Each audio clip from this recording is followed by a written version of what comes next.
Te invito a que abras tu Biblia en Isaías capítulo 7.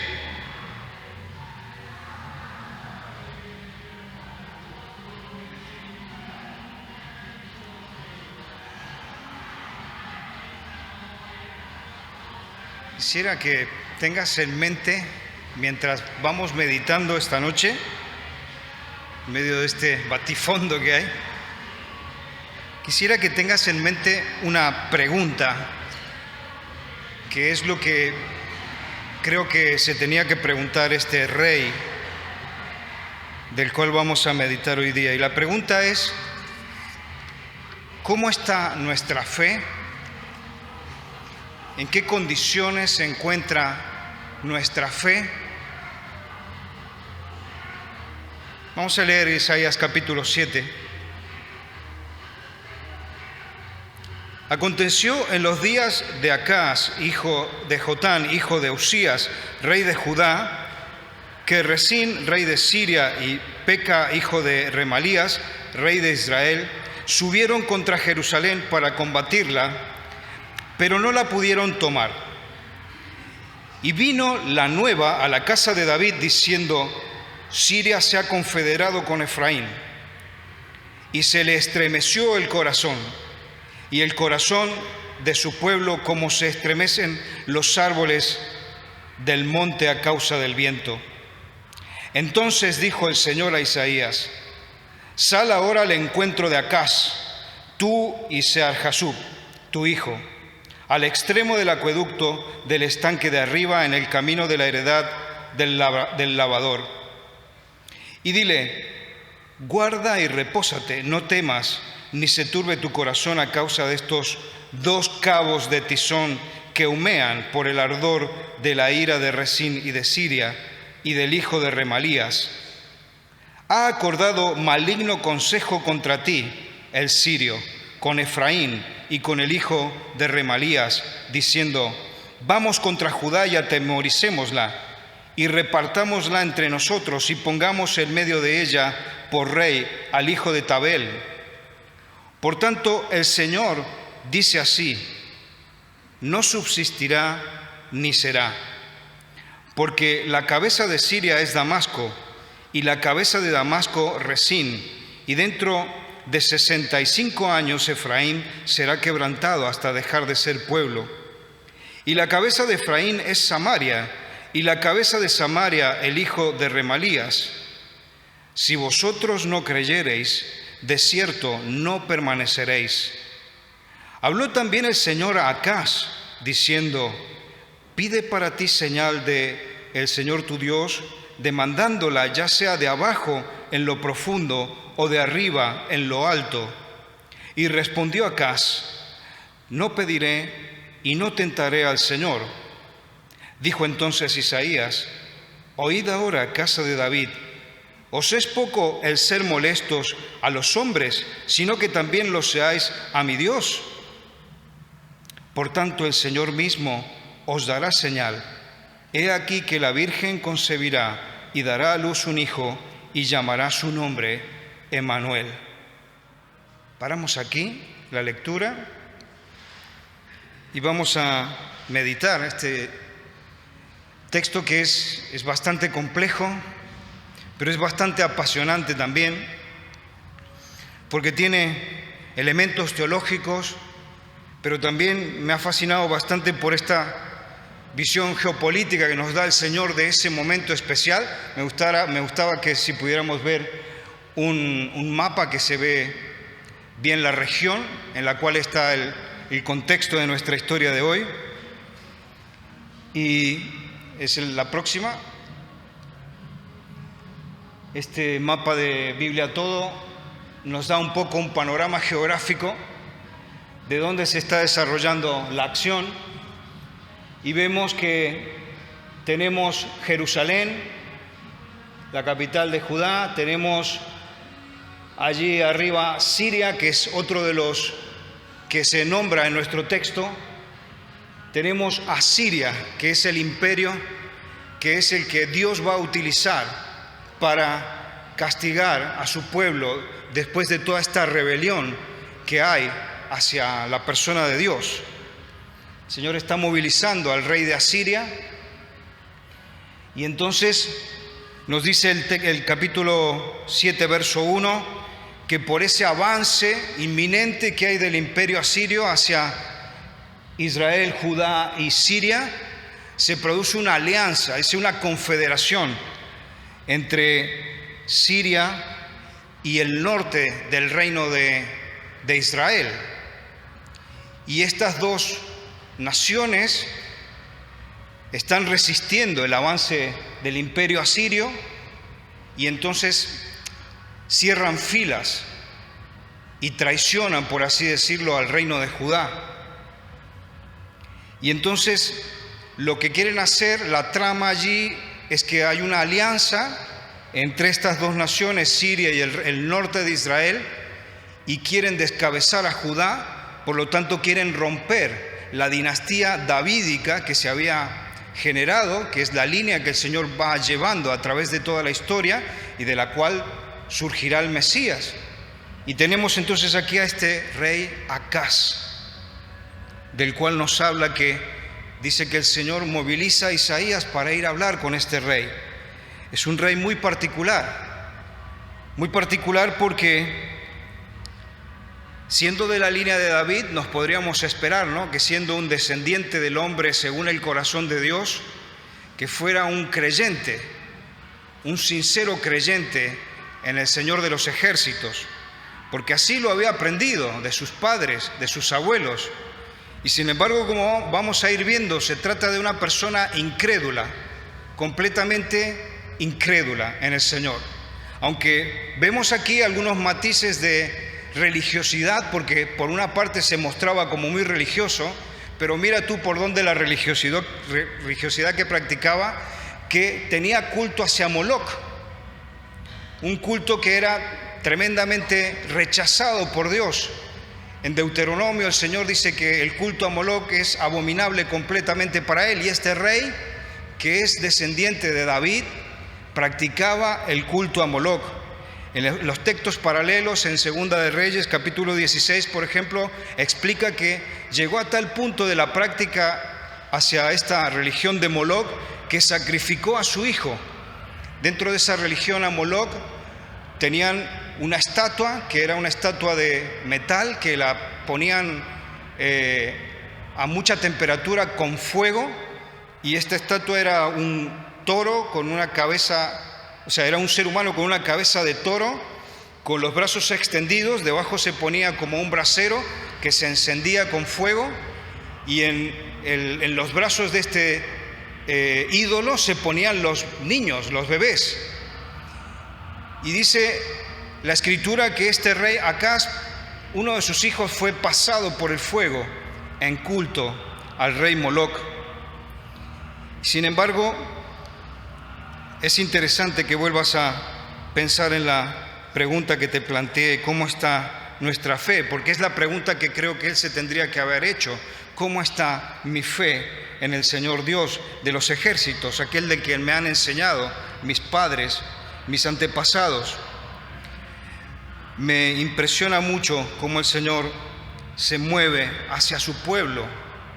Vamos a ir viendo en detalle esto, que lo hemos cantado ahora en la canción que el Señor puso en el corazón de Manuel que cantáramos, la gracia de nuestro Señor.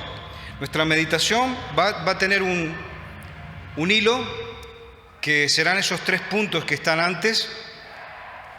Si lo puedes poner, vamos a ver entonces cómo Acaz viene informado por parte de la gente de su pueblo y también por parte del profeta Isaías sobre esta alianza que se produce en contra de él. Luego el segundo punto que vamos a meditar es cómo Isaías es movilizado por parte de Dios y se acerca de parte de Dios al rey Acaz para animarle. Esto me llamó mucho la atención, como siendo un rey tan impío, un rey idólatra, un rey que rechazaba a Dios, y sin embargo el Señor viene a encontrarle y manda a su profeta Isaías para estimular su confianza en él, para estimular la fe en Dios, que prácticamente la veremos como inexistente. Y es allí donde Isaías declarará esta señal de Emmanuel. Y entonces, antes de llegar a ese punto, también vamos a ver cómo el Señor trata especialmente a este rey, verso 3. Entonces, como decíamos en la introducción, la situación que se le plantea a este rey es muy complicada. Y creo que cada uno de nosotros también podemos identificarnos con este rey, porque ¿quién no vive situaciones complicadas? Y por lo tanto la pregunta vuelve siempre a ser la misma: ¿cómo está nuestra fe en las distintas situaciones que nos toca vivir? A este rey se le presenta algo muy difícil, una alianza tremenda en contra de él. Él buscaba el apoyo de Asiria porque quería aliarse con los asirios de manera de evitar que los sirios y los israelitas del norte pudieran destronarlo. Pero claro, es notable cómo el Señor intenta trabajar en su corazón para hacerle ver que el control y la soberanía de todas las cosas están en Dios, en Yahvé, en el Señor de los ejércitos, aquel a quien habían profesado sus antepasados confianza y fe. Pero en este caso vemos que, según dice el libro de Segunda de Reyes, capítulo 16, este rey en este sentido fue el peor de toda la línea de sucesores de David. Define que fue el que peor hizo las cosas, y más en cuanto al tema de la religión.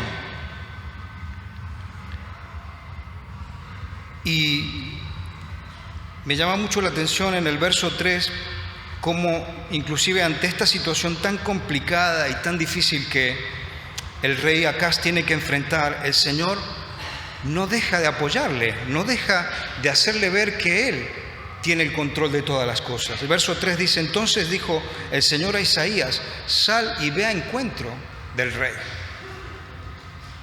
Y me hace pensar en nosotros, que así como el Señor se preocupa de ir a encontrar a Acaz para darle apoyo, para darle aliento, también para nosotros es igual. En medio de nuestras dificultades y vicisitudes del día a día podemos pensar que el Señor está viniendo a encontrarnos, solo que a veces sucede que nuestro corazón, que es orgulloso como el de este mismo rey, nuestro corazón que está bombardeado por tantas cosas que no son de Dios, se desvía de esa relación que el Señor quiere mantener con cada uno de nosotros. Y aquí es notable eso, ¿no? Como el Señor es proactivo y Él quiere estar en la vida del rey Acaz. Pero el rey Acaz, como vamos a ir viendo, lo único que intenta hacer es darse la vuelta y darle la espalda al Señor, que eso es lo que tiende a ser el corazón del ser humano, ¿no? Me llama mucho la atención que el Señor le dice en el verso 3 a Isaías que vaya a hablar con el rey acompañado de su hijo Seal-Jasub, que aquí está escrito en la escritura, ¿no?, que dice que tiene un significado el nombre de Seal-Jasub, y dice que significa un remanente siempre quedará, un remanente del Señor siempre estará allí siguiendo al Señor. Y entonces es como la figura que habla también el Nuevo Testamento cuando dice que somos esas cartas vivientes, ¿no? Aquí Isaías está mandando, o sea, el Señor está mandando a Isaías con su hijo como una carta viviente, ya que el significado que está teniendo para el rey es que un remanente siempre Dios se va a quedar. Las palabras del verso 4 también son muy importantes para que nosotros las meditemos, porque el Señor dice a través de Isaías al rey que tiene que tener una confianza, ¿no?, serena, ¿no? Le dice: guarda y repósate, no temas, ni se turbe tu corazón a causa de estos cabos de tizón que humean. Y ahí se está refiriendo a estos dos reyes que están viniendo en contra de Acaz.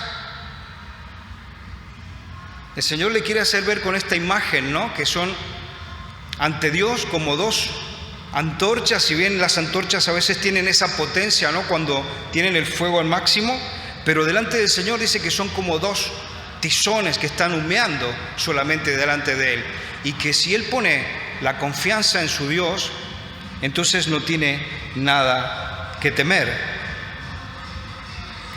Notable es que también vemos que la reacción de ellos fue de mucho temor, porque cuando se está en una situación así, amenazados, ¿no?, con una potencia extranjera que se alía, tanto él como el pueblo debieron haberse quedado con un cuerpo realmente cortado, ¿no? Dice aquí que temblaban como las hojas de un bosque cuando son alcanzadas por el viento, ¿no?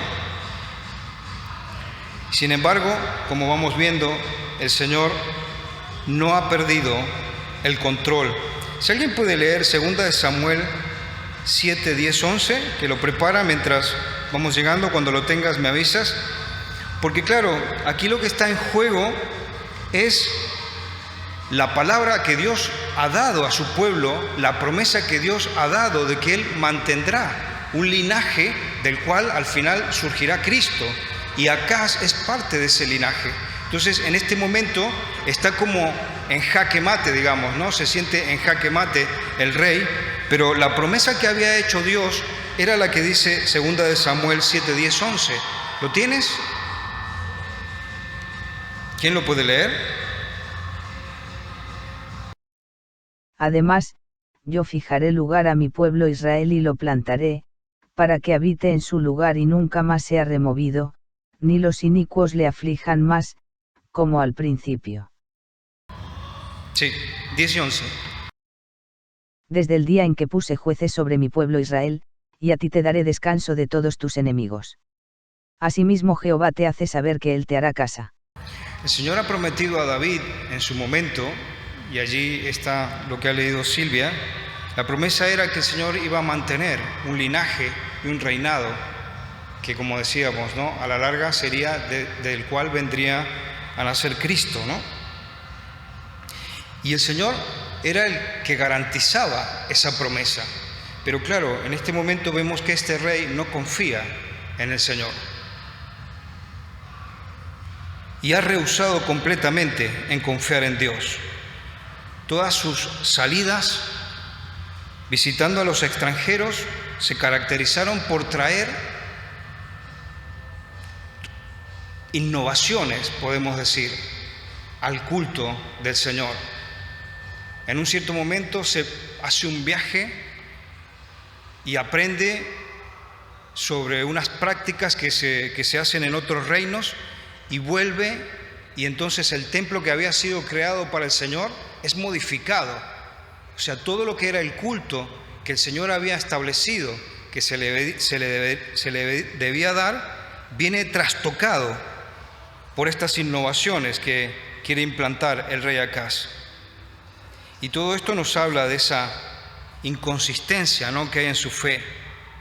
Pero sin embargo el Señor le demuestra, ¿no?, que Él no ha perdido el control, y le habla, ¿no?, de estos enemigos que se están levantando en contra de Él, con una expresión que podemos verla muy despectiva, ¿no? Dice, estos tizones que se están levantando humeante delante de ti no tienen nada que hacer porque yo te estoy respaldando. El plan que tenían estos enemigos de Acaz era de vencerlo, de quitarlo de en medio y de poner un rey títere que estuviera en línea con lo que ellos querían llevar adelante, que era una resistencia en contra del imperio asirio, como veíamos que venía para invadirlos. A partir del verso 7 vemos que el Señor comienza a perfilar un mensaje bien claro que va a concluir con esta señal de Emmanuel para su reinado. Y el Señor le dice, ¿no?, en el verso 7, por lo tanto así dice el Señor Dios, que todo ese plan que se está tramando en contra de Él no se va a llevar a cabo. Dice, no prevalecerá ni se cumplirá. Y vemos que es una afirmación categórica que el Señor está haciendo.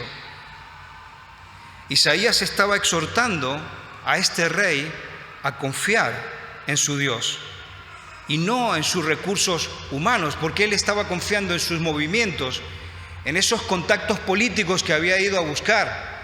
A un cierto punto, dentro de esa movida política que él había ido a hacer a Siria, se había llevado un montón de recursos del templo, riquezas que estaban acuñadas en el templo de Dios y habían sido dados como una ofrenda, como para quedar bien con el rey de Asiria.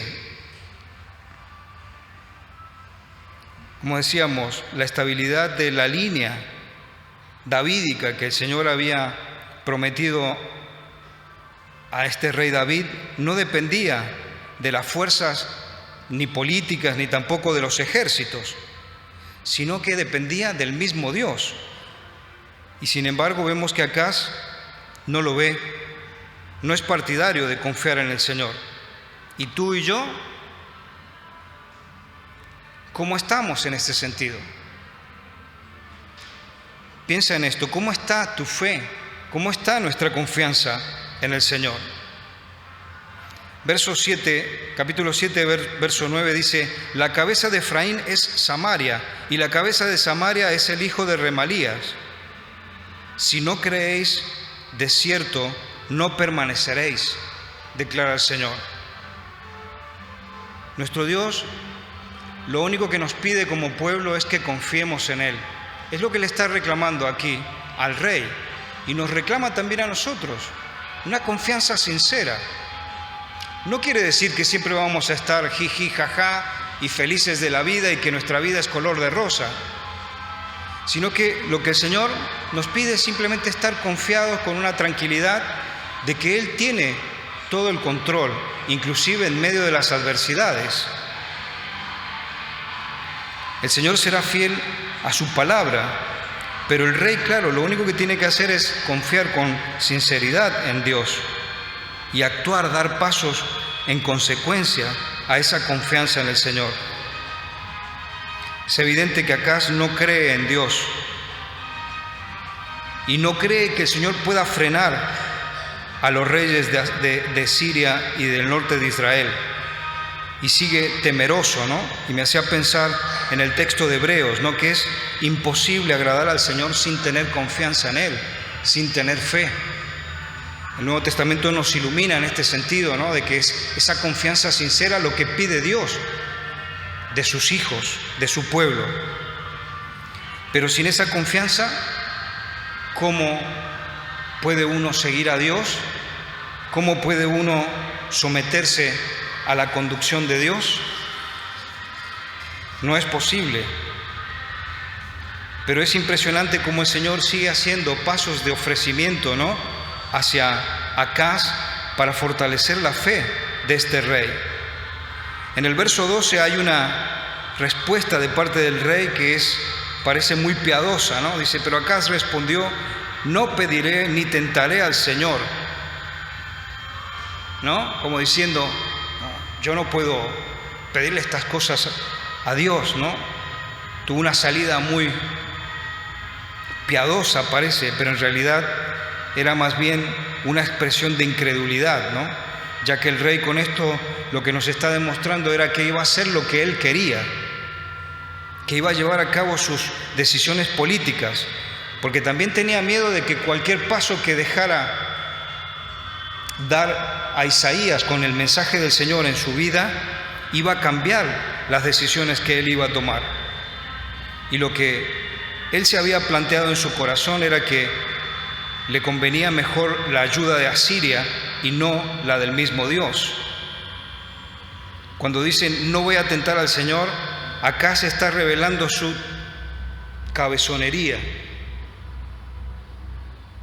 que es muy normal del ser humano. Un corazón que no confía en el Señor, sino que confía en sí mismo y a veces confía en los ídolos o en otras personas. ¿Cómo está nuestra fe a fecha de hoy? El Señor no se para, inclusive el profeta se exaspera, ¿no? En un momento dice: encima insultas a Dios con esta expresión. ¿Me ofendes y ofendes a mi Dios? Y entonces viene el verso 14, dice: por tanto el Señor mismo os dará una señal. He aquí una virgen concebirá y dará a luz un hijo, y le pondrá por nombre Emmanuel. El Señor le había dicho que Él podía pedir una señal de cualquier tipo, de lo alto, de lo profundo, lo que Él quisiera.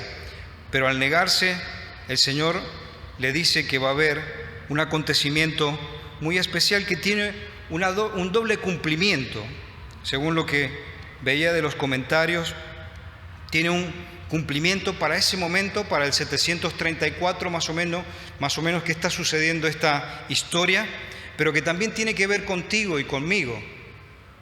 Porque aquí dice que una mujer joven daría a luz un niño, y que durante la infancia de ese niño no iba a pasar de los 12 años en que toda la situación se iba a calmar.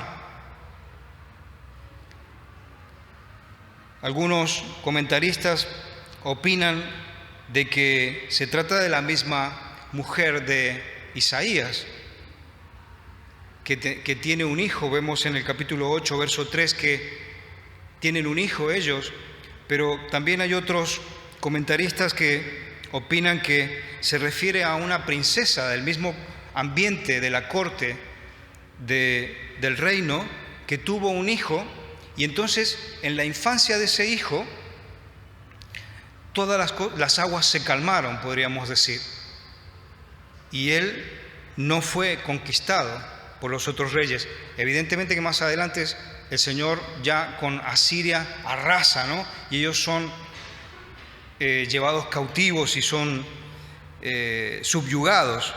Pero en este momento el Señor a corto plazo les da una salida. Y entonces esta profecía sobre Emmanuel se cumple en ese momento, pero también tiene que ver contigo y conmigo. Porque al final la profecía era mesiánica y se refiere a nuestro Salvador, al Señor Jesucristo, ¿no? Y cuando habla de esta joven, se refiere a María, que María daría a luz al Hijo del Dios viviente, ¿no?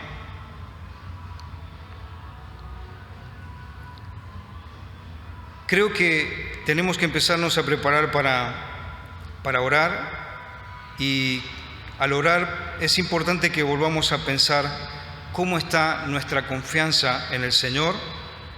Creo que esta pregunta tiene una triple implicación para que nosotros meditemos cómo está nuestra fe. Porque como cristianos, a fecha de hoy, nuestra fe tiene que ver con nuestro Salvador, con Emmanuel, ¿no? Este Dios con nosotros, que es el significado que tiene este nombre, Dios con nosotros. El Señor le quería decir: yo estoy contigo, a través, ¿no?, de ese título que le está dando a esa señal, a esa promesa. Y ese Emmanuel también es Dios con nosotros, contigo y conmigo como pueblo a fecha de hoy. Y el reto que creo que tenemos de parte de nuestro Dios es confiar en su persona, primeramente, confiar en su obra y confiar en su palabra. Leemos unos textos que dan soporte a esto que estamos comentando. Mateo 7, 22, 23. Confiar en su persona lo he relacionado con este texto, en este texto que Cristo mismo está hablando. Aquí dice: no todo el que me dice Señor y Señor, Señor entrará en el reino de los cielos, sino el que hace la voluntad de mi Padre que está en los cielos. Muchos me dirán en aquel día: Señor, Señor, ¿no profetizamos en tu nombre, y en tu nombre echamos fuera demonios, y en tu nombre hicimos muchos milagros? Y entonces les declararé: nunca os conocí, apartaos de mí, hacedores de maldad. ¿Confiamos realmente en la persona de Jesús? Yo creo que la confianza entre dos personas se crea en lo cotidiano, en el caminar juntos, en el compartir tiempo juntos. Me venía a la mente, ¿no? Nosotros creo que la mayoría vemos las noticias. ¿Cuántas veces vemos al presidente Sánchez que salen las noticias, ¿no? Yo podría decir: yo conozco al presidente Sánchez, Sí, yo lo conozco muy bien porque ha dicho esto, ha dicho lo otro y ha dicho aquello. Y la semana que viene hay una reunión aquí y yo me presento allí para hablar con él y le quiero estrechar la mano. Presidente Sánchez, ¿qué tal? ¿Cómo está usted? ¿Qué me va a decir? ¿Quién es usted? Yo no lo conozco. ¿No? Así es un poco lo que nos está planteando Jesús. Dice, muchos en aquel día me dirán, Señor, Señor. Pero, ¿qué te va a decir el Señor? Como dice aquí él mismo, ¿no? Hicimos muchos milagros, echamos fuera demonios. Pero ¿cómo estaba esa relación estrecha que Dios quiere tener contigo y conmigo? El Señor te ha creado para que estemos a su lado, caminando con Él, en buenos momentos, en malos momentos, en el día a día. Confiar en su obra. Colosenses capítulo 1, 9 al 14.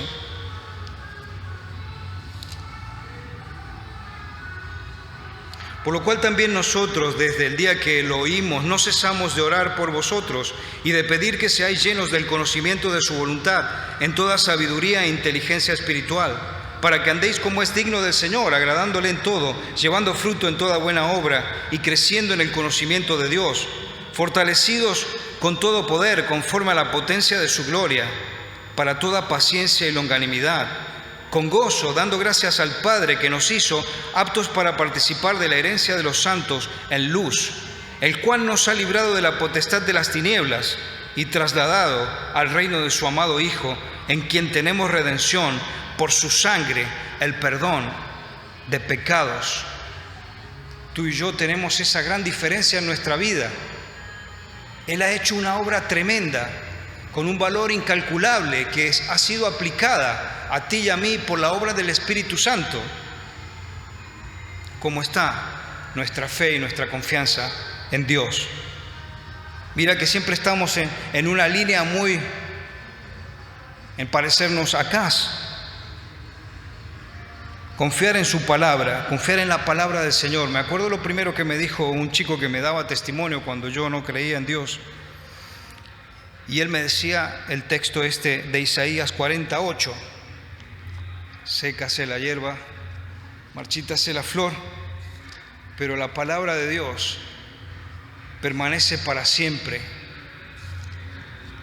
Debemos descansar en que Él tiene todo en sus manos. Él nos ha creado todo el universo, ha creado nuestro planeta, ha creado todo lo que podemos ver y lo que no podemos ver, y nos ha prometido que siempre está con nosotros y nos ayuda. Tenemos que entregarnos en sus manos y confiar de que Él va a llevarnos adelante a cumplir el objetivo que Él ha pensado para cada uno de nosotros. Creo que es tiempo que me pare aquí y dejo lugar para que Manuel nos dirija en los bloques de oración, pensando en esta pregunta que te comentaba: ¿cómo está nuestra fe a día de hoy, a fecha de hoy? ¿Está como Acaz?